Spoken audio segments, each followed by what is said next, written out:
आयोजित की जा रही है और राधा रानी परिवार को भी धन्यवाद जिन्होंने श्रीमद् भागवत कथा आयोजन किया। राधा रानी परिवार के सब आयोजकों को भी प्रणाम और दिशा टीवी के माध्यम से जो भक्तगण इस कथा का आनंद ले रहे हैं उनको भी बहुत बहुत धन्यवाद। भक्तगण इस कथा का श्रवण कर रहे हैं उनको उनका कल्याण हो तथा आप सभी बड़े ही संत भाव तथा श्रद्धा से गुरु जी की अमृत तुल्य वाणी के कथा का आनंद लें। एक बार फिर हमारे आश्रम से और से सभी लोगों को बहुत बहुत धन्यवाद तथा स्वागत है। अब हम कथा के प्रथम दिन में प्रवेश करते हैं और गुरु जी से प्रार्थना करते हैं कि वे अपनी क्रांतिकारी वाणी से हम सबका कल्याण करें। राधे राधे, जय श्री राधे। बोले क्रांतिकारी राष्ट्रीय संत परम पूज्य स्वामी श्री इंद्रदेव जी महाराज की, राधा रानी की, गोपाल कृष्ण भगवान की, भागवत महाप्राण की, जय जय श्री राधे।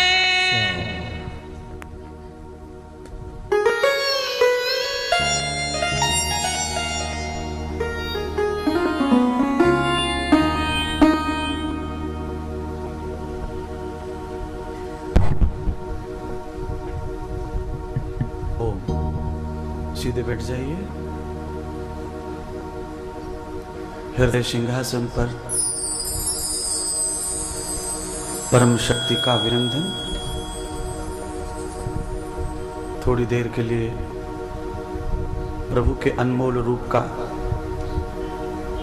हृदय में वास कीजिए, एहसास कीजिए कि वो हमारे अंदर ही है और 3 बार प्रभु के मुख्य प्राचीन नाम से याद कीजिए।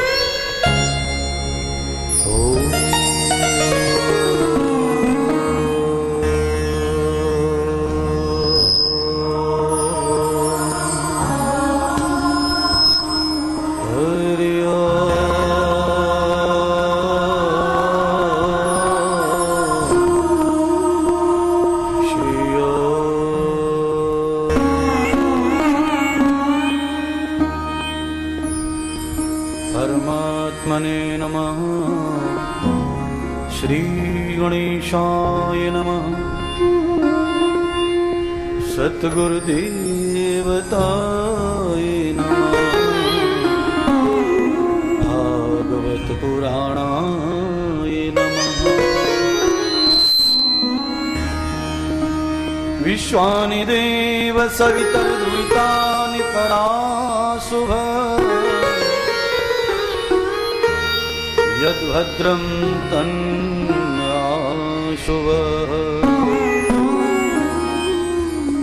गुरुर्ब्रह्मा गुरुर्विष्णु गुरुर्देवो महेश्वर गुरुर्साक्षात् ब्रह्म तस्मै श्री गुरुवे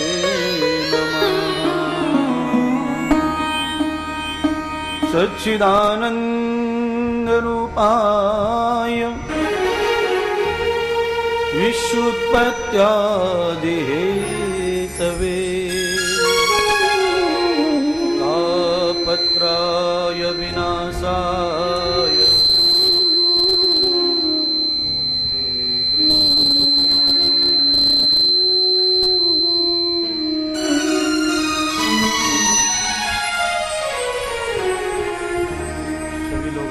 बैठ जाइए और प्रभु को प्रणाम बंधन कीजिए। तुम कण कण में समाये हुए और तुम में जगत समाया है। तिनका हो या पर्वत हो वे तुम्हारी माया है। जीवन के तूफानों में प्रभु तुम ही एक सहारा हो। डगमग डगमग डोले नैया तुम ही नाथ किनारा हो। तुम चालक हो इस नैया के तुम ही एक पथवारा हो। नमस्कार भगवान तुम्हें भक्तों का बारंबार। नमस्कार भगवान तुम्हें भक्तों का बारंबार हो। नमस्कार भगवान तुम्हें भक्तों का बारंबार हो। श्रद्धालु की भेंट हमारी चरणों में स्वीकार हो। श्रद्धालु की भेंट हमारी चरणों में स्वीकार हो। चरणों में स्वीकार प्रभु जी चरणों में स्वीकार हो। चरणों में स्वीकार प्रभु जी चरणों में स्वीकार हो। चरणों में स्वीकार राम जी चरणों में स्वीकार हो। चरणों में स्वीकार राम जी चरणों में स्वीकार हो।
सर्वशक्तिमान परमात्मा को स्मरण करते उन्हें प्रणाम करते हुए आप सभी भक्तों का स्वागत अभिनंदन करते हैं।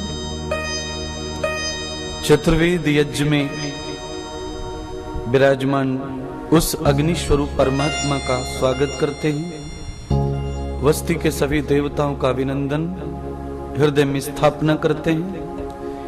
आप सभी श्रोताओं का भक्तों का राधा रानी गौ सेवा समिति जलगांव महाराष्ट्र में इस सुंदर से स्थान पर श्रीमद् भागवत कथा चतुर्वेद यज्ञ का आज मूल्य शुभारंभ हुआ। उसके लिए सभी आयोजक मुख्य यजमानों का और सभी दानी दाताओं का श्रीमद् भागवत कथा चतुर्वेद यज्ञ में स्वागत अभिनंदन और सबकी पवित्र आत्मा को प्रणाम करते हैं। जय जय श्री जय जय जय जय श्री सद्गुरुदेव सच्चिदानंद पार्वती पतये हर हर महादेव। प्रवर्तक राष्ट्र संत स्वामी श्री इंद्रदेव जी महाराज की जय। श्री राधा रानी की जय हो। गोपाल कृष्ण भगवान की जय हो। जय जय श्री राधे।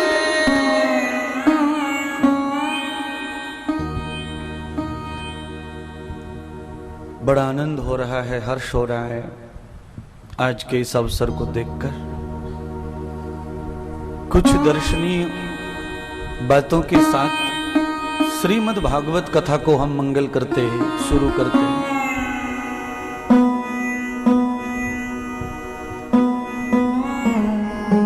दृश्यो भूतान आत्मगतो साक्षातम यदो योगी ही जतीनाम परमम सिद्धि उपकृता। हमारे जीवन का है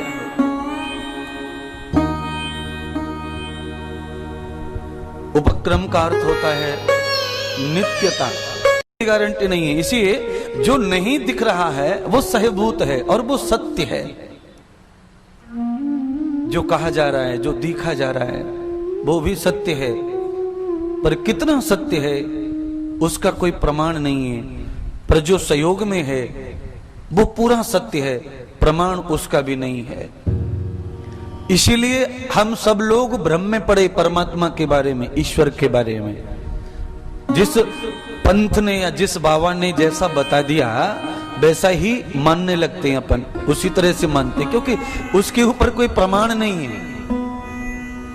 हम लाख ज्ञान देवे, लाख समझावे उसके बारे में, पर ऐसे हम लोग ठोक के कुछ दिखा नहीं सकते भगवान का। इसीलिए संसार में अलग अलग ज्ञान से परमात्मा को बताया जा रहा है और समाज हर तरह से परमात्मा की तरफ बह रहा है। सही कितना है वो कोई नहीं जानता, बताने वाला भी नहीं और सुनने वाला भी नहीं। मैं भी नहीं जानता हूं कि मैं भगवान के रूप का, स्वभाव का कितना चर्चा सही कर रहा हूं आपसे, मुझे भी पता नहीं उतना। आपको भी सुनना है, आपको भी पता नहीं है मैं जो कह रहा हूं यही सही है या पहले जो कहीं सुना है वो सही है, इसका निष्कर्ष नहीं है। क्यों? क्योंकि प्रमाण नहीं है सहभूत का। ईश्वर सत्ता हमारे शरीर में व्यापक है पर हम दिखा नहीं सकते। परमात्मा की सत्ता पूरी वायु में व्यापक है, हम दिखा नहीं सकते, ऐसे पकड़ नहीं सकते। मच्छर को जैसे पकड़ते हैं ना, ऐसे भगवान को नहीं पकड़ सकते। हवा में रहता है, हवा में घूम रहा है। जैसे बोतल में से निकली हुई सुगंध को कोई पकड़ नहीं सकता हाथ में, और खूब नाक में समझ रही है कि ये रात रानी की सुगंध है, रात रानी की सुगंध है, ये मोगरा की सुगंध है, पर हम नहीं पकड़ सकते उसको।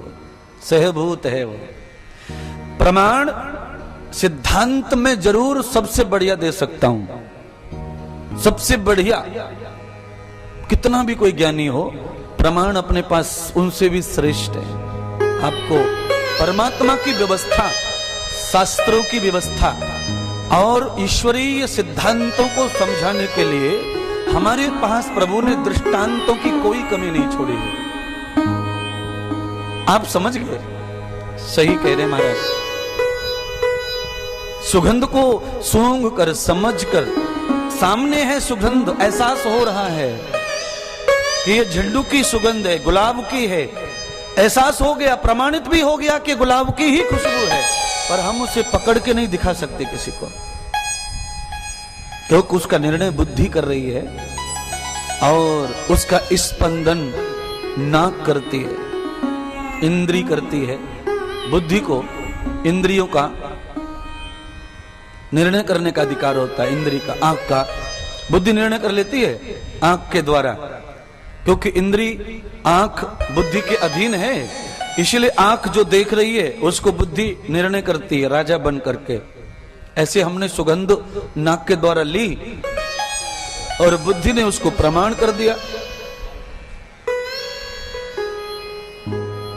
पहचान होगी उसकी कि ये यही सुगंध है। और देखिए, एक बार ऊपर की तरफ देख लो, मंडप में कपड़े को देख लो, आंखों ने पहचान कर ली। और मैं गारंटी से कह सकता हूं कि ऊपर केवल दो ही रंग हैं, पूरी तरफ सफेद चादर बादलों की तरह पीली पट्टियां लटकी हैं, इसके अलावा कोई झूठ नहीं है। पूरा पंडाल देख लो, क्योंकि इंद्री ने देखा और बुद्धि ने उसे प्रमाणित कर दिया कि यही सही है।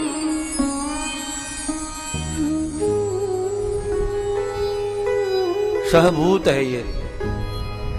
इंद्री माध्यम है प्रमाण को खोजने का और प्रमाणित करने। सहभूत अंदर जो ऊर्जा है, बुद्धि में पावर है, वो सहभूत है, वही ईश्वर है। आपकी बुद्धि रंग पहचान ले, यह ईश्वर है, इसी को सहभूत बोलते हैं। आपकी बुद्धि ने पहचान लिया ये काला है, ये पीला है, और वो 10 लोगों को दिखाया तो हाँ भाई पीला ही है, ये तो पीला ही है, तो ये सहभूत हो गया। इसी को परमात्मा कहते हैं। कहाँ है वो? बुद्धि में विराजमान है, दिखेगा नहीं, निर्णय करता रहेगा, सही सही बताता रहेगा, एकदम सही पे निशान लगाएगा। ये ही ऊर्जा है, यही पॉजिटिव शक्ति है, यही ईश्वर है। कोई जगत में कहीं कोई स्थान ऐसा नहीं जहां वो नहीं है, पर कोई जगत में स्थान ऐसा नहीं जहां कोई उंगली रख के बता सके कि ये भगवान है। क्योंकि अदृश्य को कोई दृश्य नहीं बना सकता। भगवान श्रवणीय है, दर्शनीय नहीं है। शब्दों को समझना, बहुत शुद्ध हिंदी बोल रहा हूं। भगवान श्रवणीय है, दर्शनीय नहीं है। और मैं जो है श्रवणीय नहीं हूं, मैं दर्शनीय हूं।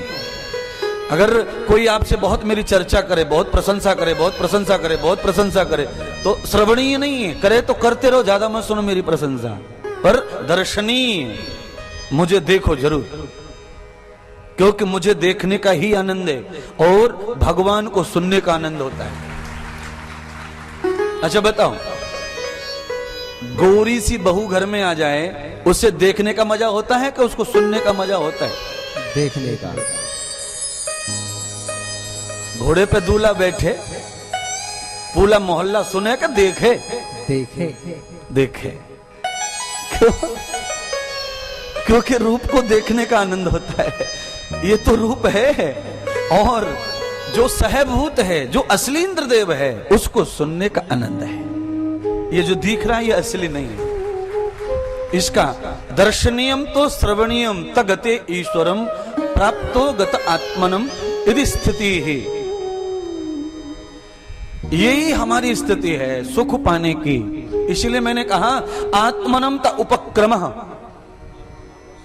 जो व्यक्ति आत्मा के उपक्रम को समझ जाता है, उसको दर्शनीय श्रवणीय क्या है समझ आता है, और वो फुल पूरा आनंद लेता है। फिर जहां दर्शन चाहिए दर्शन लेता है, आनंद की प्राप्ति।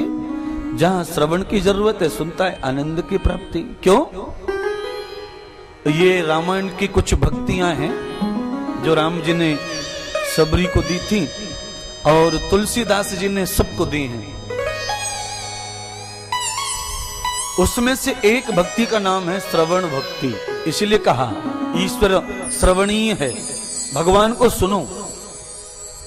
कोई भी कहे भगवान के बारे में सुनो। क्यों? शब्द ब्रह्म, शब्द ही ब्रह्म है। इसीलिए शब्द ही एक ऐसी सत्ता है, शक्ति है, जो आदमी को कितना भी तकलीफ दे सकता है और कितना भी आनंद दे सकता है। ये शब्द कोई बंदूक नहीं है, कोई राइफल नहीं है, कोई बम नहीं है, पर शब्द आदमी के 50 वर्षों के तप को एक ही शब्द खत्म कर देता है। आदमी पागल हो जाता है। मान लीजिए किसी आप में से कोई सम्मान वाला प्राणी है, आप सभी सम्मान वाले ही हैं, और आपका कोई लगे ही कोई ऐसा अपमान कर दे जिसका सवाल ही उठता नहीं, जो आपके ऊपर लगा दे कोई, आप अंदर ही अंदर खत्म हो जाएंगे। ये शब्द की शक्ति है। बहुत जोर से रो रहा है कोई, जवान बेटा मर गया, अब तो मां चुप नहीं होती रोने से। उसे कौन चुप करता बताओ? जवान पुत्र मर गया, अब तो पुत्र है ही नहीं, एक ही था, मां रो रही है, अब उसे चुप कौन कर सकता है? उसे कौन सांत्वना दे सकता है? उसे कौन शांति दे सकता है? मैं बता देता हूं। जिसका पुत्र मर गया उसे दुख आया है, क्लेश आया है, करुणा करते, रोते, बिलखते, उन्हें शांति कौन दे सकता है? ये सवाल है। और इसका उत्तर ये है कि उसे शांत करने के लिए कोई संसार की शक्ति काम नहीं कर सकती, केवल शब्द ही रोते व्यक्ति को शांत कर सकता है, अन्यथा कोई शक्ति नहीं है कि उसे शांत कर सके। कोई मर गया और कोई रो रहा है, आप उसे शक्ति से उसके मुंह पे तकिया लगा दो और आप उसके मुंह में कपड़ा घुसेड़ दो, चुप चुप चुप चुप, आप मुंह बंद कर दो, मिट्टी भर दो, कोई चुप नहीं कर सकता उसे। उसके एहसास को कोई नहीं मार सकता है। मुंह बंद कर देंगे, दिल से रोएगा, तड़फेगा, माथा फोड़ेगा, पर शब्द के अंदर वो शक्ति रहती है कि उसे अंदर से भी रोने से शांत कर देता है। देख लक्ष्मी क्यों रो रही है, तेरे साथ ही ये सब नहीं हुआ है। जो जगत में आता है उसे किसी भी हाल मरना ही पड़ता है। बस तेरा बेटा जल्दी मर गया, तेरे कोई पाप का फल था जो तुझे मिल गया। लक्ष्मी समझ लेती है, सही कह रही है दीदी, एहसास हो गया उसे अपने कर्म का, और वो हिचकी मारकर कंट्रोल करती है रोने को।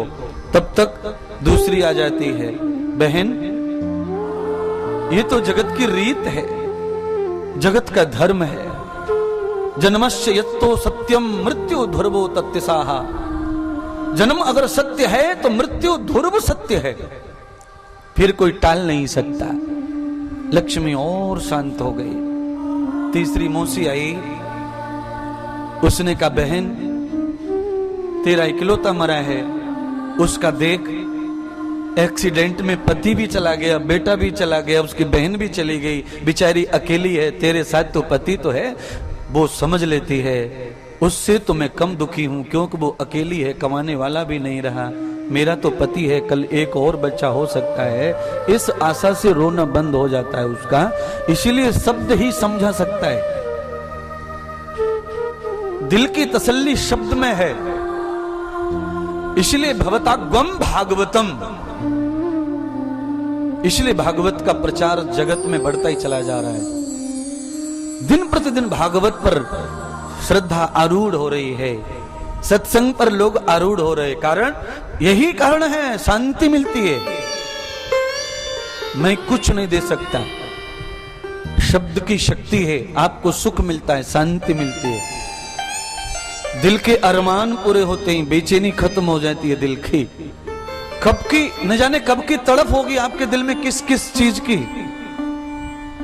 इसकी वजह से आज उसे आराम मिलेगा। ये उत्सव नहीं होता ना तो वो बेचैनी कम नहीं रहती,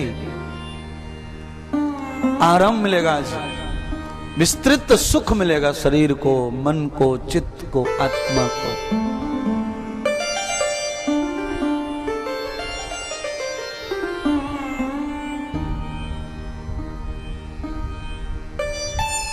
इसलिए हमारे अंदर जो भूल है, उस भूल के लिए मैंने कहा था आत्मानम गते उपक्रमः।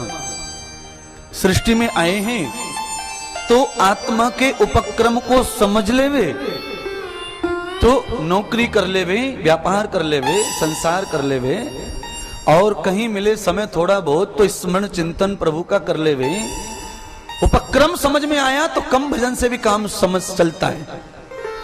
और जिंदगी का उपक्रम समझ में नहीं आता, जिंदगी का क्रम समझ में नहीं आता, तो अधिक अधिक भजन से भी कोई लाभ नहीं, कोई सुख नहीं। क्रम समझ में आना चाहिए। देखिए दीवाल ऊपर की तरफ कब बढ़ती है बताओ? एक तो ऐसा रहता है कि ट्रक आया, लिफ्ट को लगाया कि सारी ईंटें खाली कर दी, और एक ऐसा रहता है कि जो पड़ी ईंटें हैं उन्हें क्रम से लगाओ, उपक्रम बोलते। क्रम अगर आप क्रम से लगाते हैं तो कम ईंटों में ऊंचाइयां अधिक हो जाती हैं। अगर आपका क्रम सही नहीं है तो अधिक ऊंचाई आप प्राप्त नहीं कर सकते, ईंटें अधिक लग जाएंगी, ऊंचाई अधिक नहीं बनेगी। ईंट कम लगे, मेहनत कम हो, कर्म कम हो, गिनती कम हो, और फल ऊंचा हो, बड़ा हो, उसके लिए क्रम से जिंदगी को जीना है। ये है मनुष्य कथा। क्रम से रख दो, जो बिछड़ा है, फैला हुआ है, उसे क्रम से रख दो। देखिए घर में हम लोग फर्नीचर जो बनाते हैं ना, उस फर्नीचर का मतलब क्या है? जिस सामान का क्रम अच्छा नहीं है उसे हम क्रम में लगाते हैं, फर्नीचर बन गया। पूरे घर का जो बिगड़ा हुआ सामान है या जो भी है वो फर्नीचर में चला गया। मानो रात को सो गए, जो ओढ़ने की चादर है, ये है, वो है, गुदड़ियां गुदड़े हैं, गदड़ी हैं, सब इकट्ठा कर दिया उनको, छोटी छोटी घड़ी बनाई और कपाट के अंदर रख दिया। कपाट बंद हो गया। बिस्तर घर में है पर क्रम से रखा है, इसलिए पूरा घर स्वच्छ लगता है। कहीं दिखाई नहीं पड़ता कि यहाँ गंदगी पड़ी है, या ये मैले कपड़े पड़े, या उजले कपड़े पड़े, या नए कपड़े पड़े, या ये सामान पड़ा है। नहीं, क्रम चाहिए जिंदगी में, क्रम। क्रम के अभाव में आदमी सुखी नहीं हो सकता है। इसलिए मेरी बहनों बंधुओं, ये जो सत्संग आज शुरू हुआ, ये जिंदगी के क्रम की पहली सीढ़ी है। यहां से जिंदगी शुरू करनी चाहिए।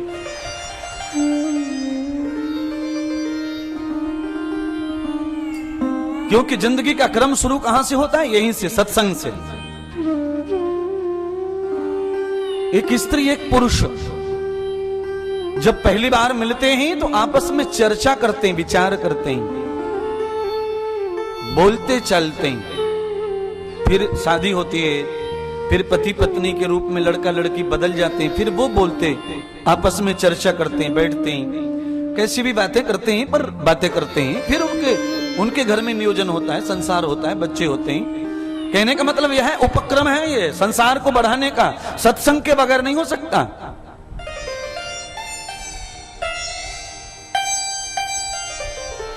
सत्संग चाहिए तो ग्रस्त बढ़ेगा, तो सुख बढ़ेगा। आप कोई नौकरी करते हैं और आपको प्रमोशन चाहिए, उन्नति चाहिए, तो आपको क्या सत्संग करना पड़ता है? उसको बोलते ट्रेनिंग। नौकरी और 2-3 दिन। और भगवान ने उसी प्रकार के विचार भी पैदा कर दिए। तो इन शब्दों को लीजिए, नीचे इन शब्दों को दर्शन दिया। उपक्रम में लगा रहा हूं मैं लाइनों को, क्रम से आपकी जिंदगी को समझा रहा हूं, क्रम से। और भागवत की कथा भी ऐसी ही आएगी जैसी चर्चाएं आज की, क्योंकि बिल्कुल भी रॉन्ग नहीं जाएगा। ये पथ है ऐसा। क्यों? पंथगतान दर्शनम, क्योंकि वही दर्शनीय पथ है जिसमें एक ही अनुकूलता है, जिसमें प्रतिकूलता नहीं। प्रतिकूलता चाहिए भी नहीं जिंदगी में, क्योंकि प्रतिकूलता जिंदगी का क्लेश है, दुख है, पीड़ा है।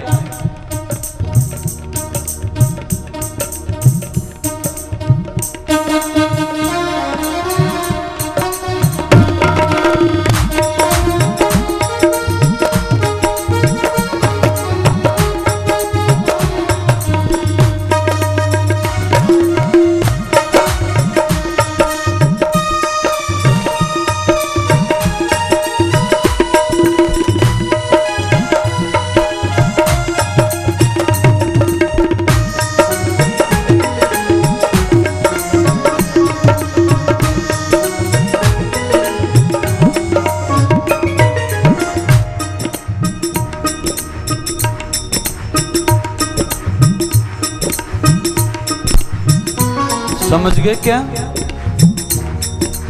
हरि जो सुमिरे हंस कहावे, हरि जो सुमिरे हंस कहावे, और बाकी कामी कागारे। हाँ, बाकी कामी कागारे। नर जागे नर जागा, नर जागे जागे रे नर जागे जागे जागे रे नर जागे जागे जागे रे नर जागे जागे जागे, नर जागे जागे जागे रे नर जागे जागे नर जागे जागे। क्यों सोया गफलत कमरा, जाग नर तू जाग रे, जाग नर तू जाग रे, हरि जो सुमरे हंस कहावे, बाकी सब कामी काग रे।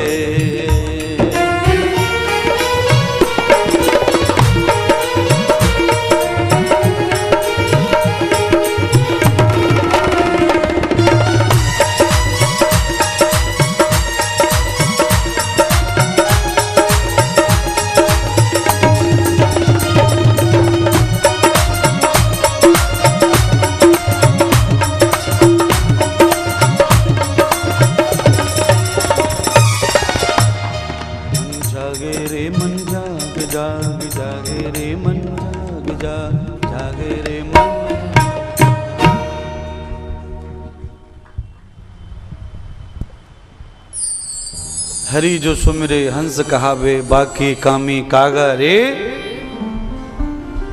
क्यों सोया गफलत का मारा, जाग रे मन जाग रे। वैसे मुझे लगता है कोयल और कौवे की फोटो की पहचान में कोई अंतर नहीं है, बिल्कुल दोनों जुड़वे जैसे लगते हैं।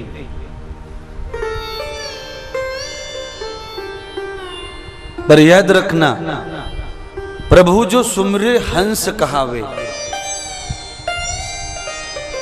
हंस में और बगुले में भी कोई अंतर नहीं है चित्र में, पर बगुले की बड़ी मजाक है, भागवत में बड़ा अपमान है, बगुले को तुच्छ माना गया है। क्यों? कामी क्रोधी कागरे, कौवे को भी बड़ा तुच्छ माना गया है। हंस की बड़ी वैल्यू की है, बड़ी इज्जत की, बड़ा सम्मान किया है। अब दोनों देखने में एक जैसे ही है, दोनों के पैर भी दो ही, दोनों का रंग भी वैसा ही है, पर बड़ी अलग वैल्यू हो गई है, बड़ी कीमत में अंतर आया है। हम में और तुम में कुछ अलग अंतर नहीं है, देखने में रूप रंग स्वरूप सब सही है, अंतर हम उपक्रम से बनाते हैं। हंस का उपक्रम अलग है, कौवे का अलग है। हंस कभी हड्डी पे बू नहीं मारता, कितनी भी हड्डियां पड़ी हों, हंस को कुछ पड़ी नहीं है। और देखो कौवा इतना बदमाश है कि पराठा भी खा जाए, दूध में भी मुंह मार जाए और हड्डी भी खा ले, इसीलिए उसकी वैल्यू नहीं है। और हंस तो मुझे बताया मोती चुगता है, हंस तो दूध भी ना पीता। और जिसका भोजन मोती है उसकी कीमत छोटी कैसे हो जाएगी? हीरे मोती की कीमत तो कोई जानता भी नहीं है, और जो मोती खा रहा हो उस जीव की कीमत कौन बताए? इसीलिए कहा सबने हरि जो सुमरे हंस कहावे, क्योंकि हरि सुमिरन प्रभु का नाम ही मोती कहलाता है। जो नाम के मोती खाता है उसकी कीमत कोई कर नहीं सकता, उपक्रम है ये।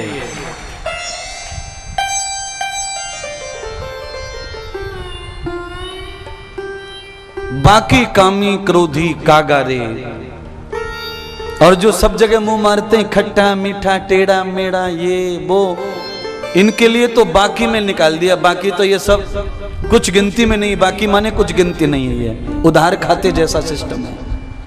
और ये बाकी का कोई भरोसा थोड़ी है, आपने एक दे दिया ब्याज बाकी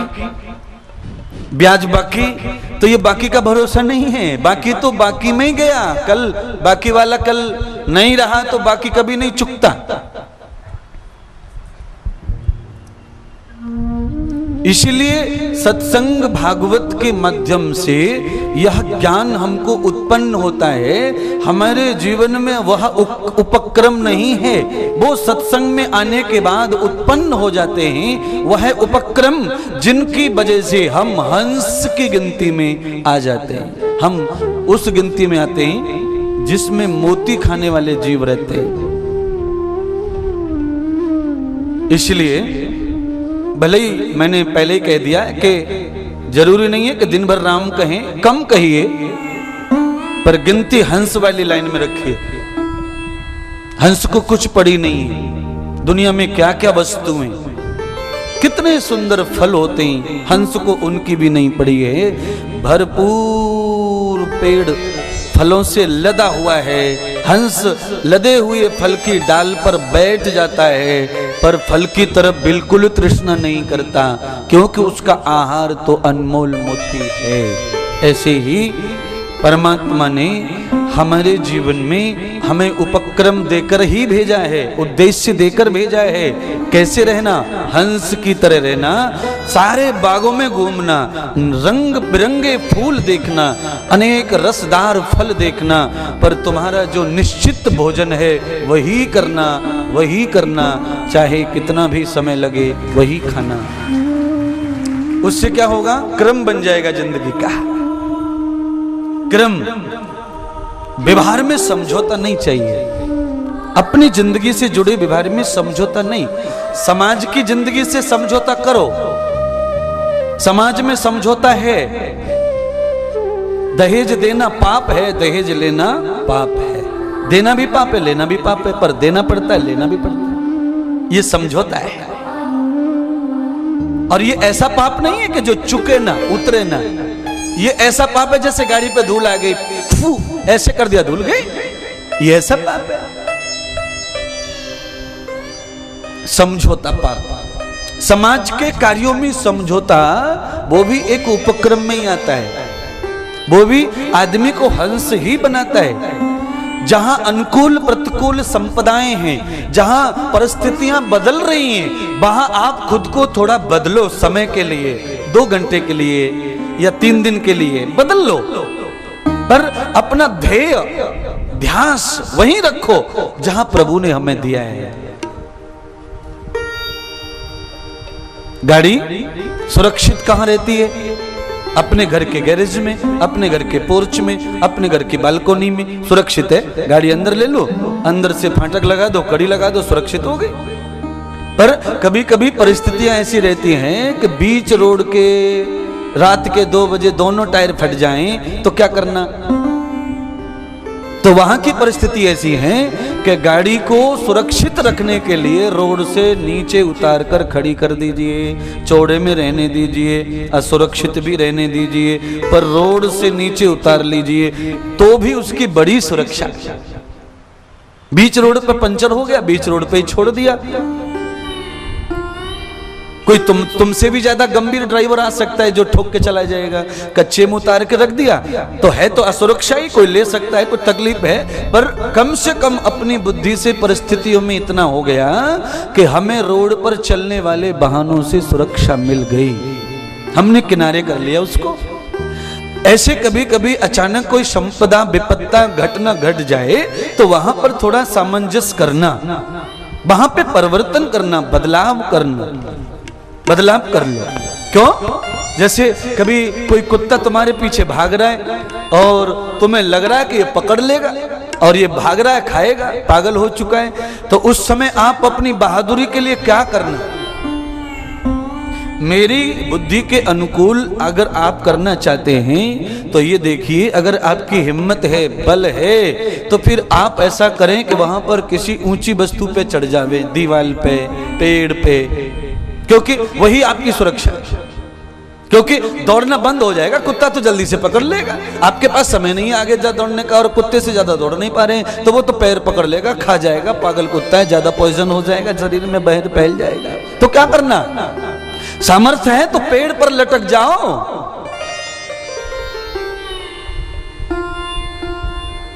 और कुत्ते की औकात 1 मिनट से ज्यादा भौंकने की नहीं रहती है, चाहे वो पागल हो चाहे अच्छा, 1 मिनट भौंकेगा। आप कभी भी घड़ी लगा के देख लेना, ज्यादा ही आग लगी है हरामखोर में तो 1 मिनट बोल रहा हूं, नहीं तो 30-40 सेकंड में थक जाता और कांव कांव करके इधर उधर चला जाता है। इसीलिए 1 मिनट लटकने के लिए बल होना चाहिए, इसको सामंजस्य कहते हैं, समझौता है। अब इसमें कमजोरी नहीं है, आप गीदड़े इसीलिए पेड़ पे नहीं लटके, आप शेर दिल हैं, अपने आप को बचाना चाहते हैं इसलिए लटके। भले कोई कहे कि डर गया कुत्ते से, हाँ डर गए, पर बचा तो लिया। जो आदमी अपने आप को दुख से बचा लेता है उससे ज्यादा मर्द कोई नहीं, उससे ज्यादा बलवान कोई नहीं। कोई कितना भी कह दे गीदड़ है, कुत्ते से डर गया, कुत्ते से डर गया, डर गए। तू शेर दे ले तो जा पैर दे दे उसके मुंह में, हम तो डर गए।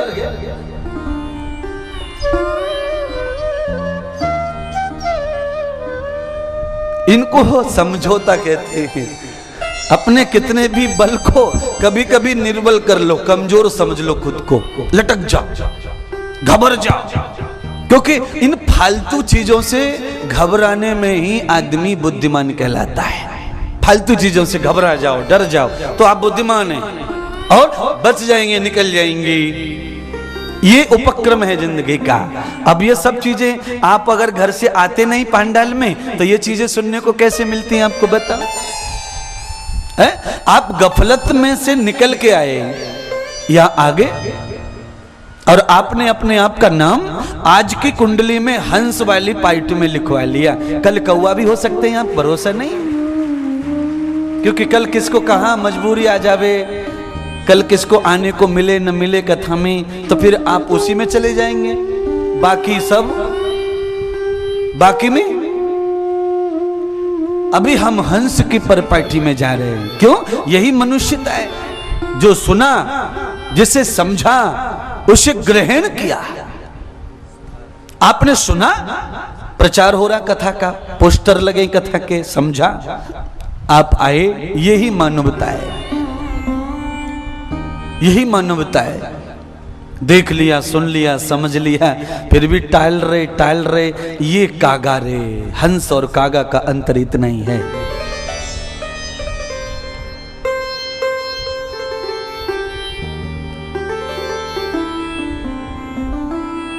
हंस और कौए की बड़ी कहानियां हैं पंचतंत्र में, ध्यान रखिए। इन दोनों की कहानियां हमेशा नेगेटिव पॉजिटिव ऊर्जा की कहानियां बनती हैं, कथा बनती हैं। भागवत में क्या है? कृष्ण और कंस, ये तो हंस है और ये कौवा है। कहानी बनेगी कैसे? इतिहास बनाने के लिए दोनों ही चाहिए। क्योंकि मैं हमेशा बहुत पुराने भजन गाया करता हूं ना, उसमें ये भजन, बहुत सारे भजन ऐसे जिसमें दोनों पक्ष दिखाई देते हैं। शोभा खराब हो जाती है एक पक्ष से, चेहरे की शोभा गई, यहां से आधी नाक काट के इधर फेंक दो, आधी छोड़ दो। खाली विलोम करने की हो जाए, अनुलोम कर लो कि गायब हो जाए, तो शोभा गई। तो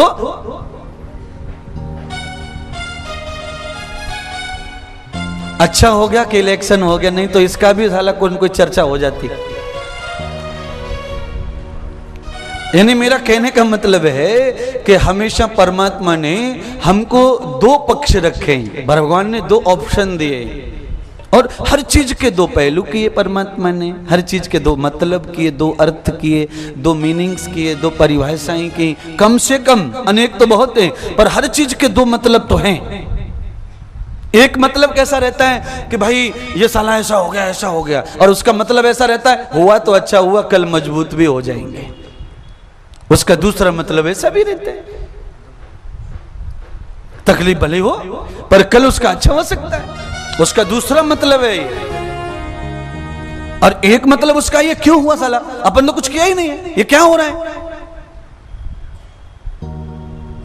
दूसरा मतलब उसका वही है, जो हो रहा है वो सिर्फ अच्छा हो रहा है, कल के लिए सुंदर हो रहा है और हमें क्रम में ला रहा है। क्रम टूट गया, इसलिए अपने जीवन रूपी सिस्टम को, संस्था को, जो परमात्मा ने हमें दिया है, उसे क्रम में रखें। तो श्रीमद् भागवत के क्रम में आज हम भागवत का महत्तम सुनते हैं। ये क्रम शुरू हुआ भागवत के महत्तम के लिए। परमात्मा का 1 मिनट थोड़ा सा धन्यवाद करें, स्मरण करें प्रभु का। फिर मैं आपको एक सुंदर सा दृष्टांत भागवत का दर्शन करवाऊंगा, और इन शब्दों को भूलिए मत, इनसे जोड़ के कथा सुनना, नहीं तो फिर दो विषय अलग अलग नहीं होना। इसलिए इन सारे क्रमों को लेकर ही हम कथा में जाएंगे। लीजिए, परमात्मा का चिंतन कीजिए, जो आपको प्रिय है वो मन में रखिए, हृदय में रखिए, पर हमारे साथ मिलकर चलिए।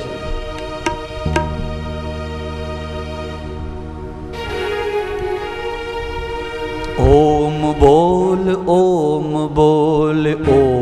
के प्रयोगी, ओम बोल